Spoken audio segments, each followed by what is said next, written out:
নমস্কার বন্ধুরা, শম্পার পাঁচফোড়নের গল্প রান্নাঘরে আপনাদের স্বাগত জানাই। আশা করি সবাই ভালো আছেন ও সুস্থ আছেন। ডিনারে যদি একটা দুর্দান্ত ডালপুরির রেসিপি আপনাদের সাথে শেয়ার করি তাহলে কেমন হয় বলুন তো? আজকে বানাবো সেই দুর্দান্ত ডালপুরি।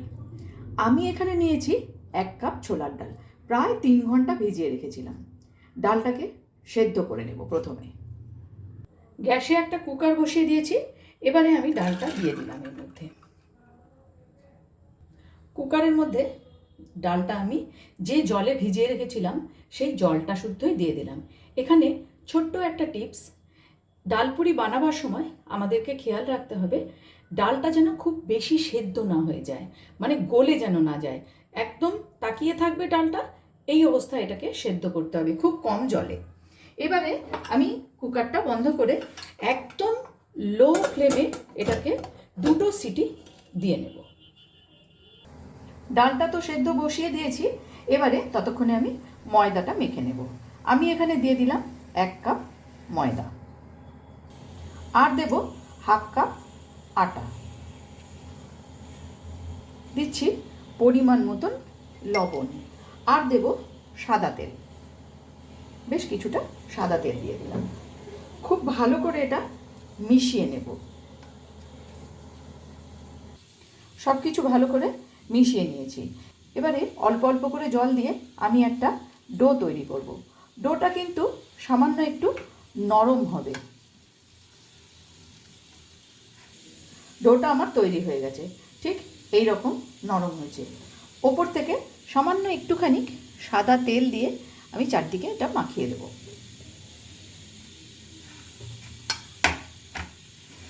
এবারে এটাকে আমি ঢাকা দিয়ে রেখে দেব। ডালটাকে এবার খুলে দেখে নেব। দেখুন, ডাল কিন্তু একদমই গলে যায়নি, ঠিক এই রকম সেদ্ধ হবে, অথচ ডালটা গলে যাবে না। এবারে আমি ডালটাকে শিলনোড়ায় বেটে নেব। ডালটা বেটে নেওয়ার আগে আমি একটা ভাজা মশলা তৈরি করব। দালচিনি, এলাচ আর লবঙ্গ দিয়ে দিলাম, আর দিয়ে দেব 2 চামচ মতন গোটা জিরে। ভালো করে একটু ড্রাই রোস্ট করে নেব।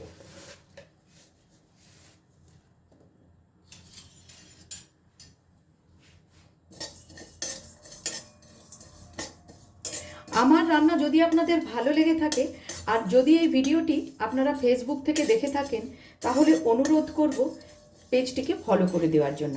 আর যদি ইউটিউব থেকে দেখে থাকেন, তাহলে চ্যানেলটিকে সাবস্ক্রাইব করে পাশে থাকা বেল আইকনটি প্রেস করার অনুরোধ করব, যাতে আমি কোনো রেসিপি দিলে আপনাদের কাছে নোটিফিকেশন পৌঁছে যায়। এবং লাইক, কমেন্ট ও শেয়ার করে আমার পাশে থাকার জন্য অনুরোধ জানাই। ড্রাই রোস্ট করা হয়ে গেছে, এবার এটা নামিয়ে গুঁড়ো করে নেব। ভাজা মশলাটা আমি এখানে নামিয়ে নিয়েছি। এবারে এটাকে আমি গুঁড়ো করে নেব।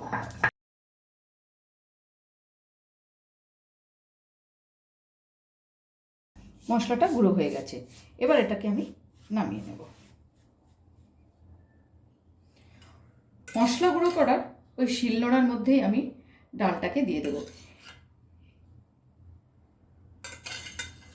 এই ডালটা কিন্তু শিলনোড়াতেই বেটে নিতে হবে, মিক্সিতে কিন্তু এটাকে দেওয়া যাবে না।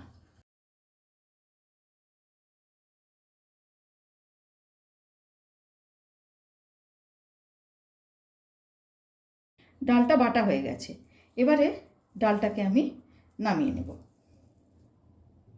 যে বাটিটার মধ্যে আমি ভাজা মশলার গুঁড়োটা রেখেছি, সেই বাটিটার মধ্যে কিন্তু ডালটা মেখে নেব। দিয়ে দিলাম সামান্য একটু লঙ্কার গুঁড়ো, দেব পরিমাণ মতন লবণ, আর দেব বেশ কিছুটা পরিমাণ চিনি। 1 চা চামচ পরিমাণ চিনি এখানে দিয়ে দিলাম। এবারে বেটে রাখা ডালটাও আমি এখানে দিয়ে দিচ্ছি। ভালো করে এটা সব কিছু একসাথে মাখবো। মশলাটা যেন সমস্ত ডালের মধ্যে ভালো করে মিশে যায়, সেই অবস্থায় কিন্তু এটাকে মেখে নিতে হবে। ডালটা কিন্তু ভালো করে মেখে রেখে দিয়েছি। এখানে ছোট্ট একটা কথা, ডালটাকে কিন্তু খুব ভালো করে সমস্ত রকম মশলা দিয়ে সম পরিমাণভাবে মশলা দিয়ে ভালো করে মেখে নিতে হবে।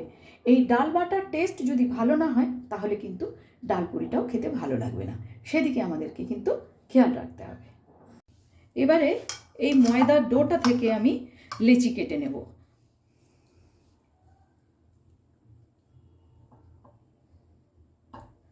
আমরা যেরকমভাবে রুটির লেচি কাটি, রুটির থেকে হবে একটু ছোট, অথচ লুচির থেকে হবে একটু বড়, এইভাবে কিন্তু লেচিগুলো কেটে নেব।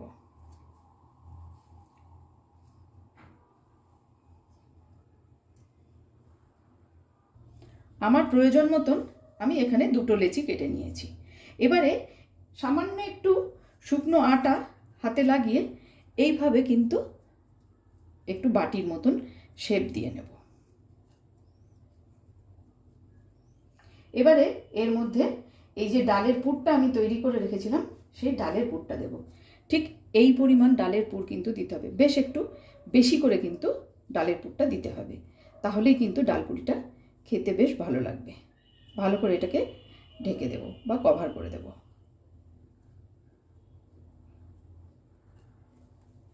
এইভাবে ঘুরিয়ে নেব। এটাকেও ঠিক এইভাবেই তৈরি করে নেব।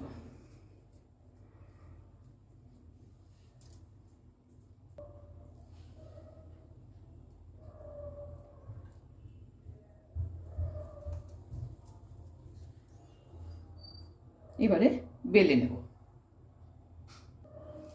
সামান্য একটুখানি শুকনো আটা ওপরে ছড়িয়ে দেব।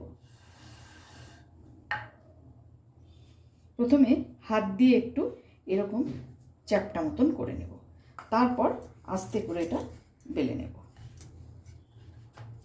খুব বেশি কিন্তু চাপ দেওয়া যাবে না, হালকা হাতে এটাকে ঘুরিয়ে ঘুরিয়ে এইভাবে বেলে নেব।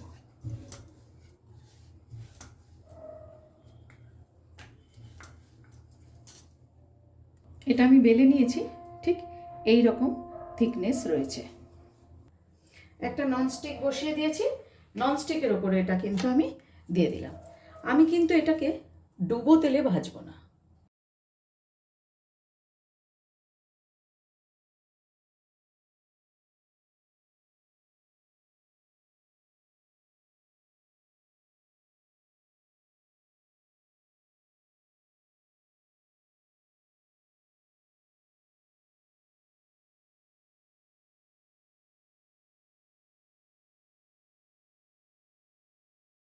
ডিনারের জন্য তৈরি হয়ে গেল দুর্দান্ত স্বাদের ডালপুরি।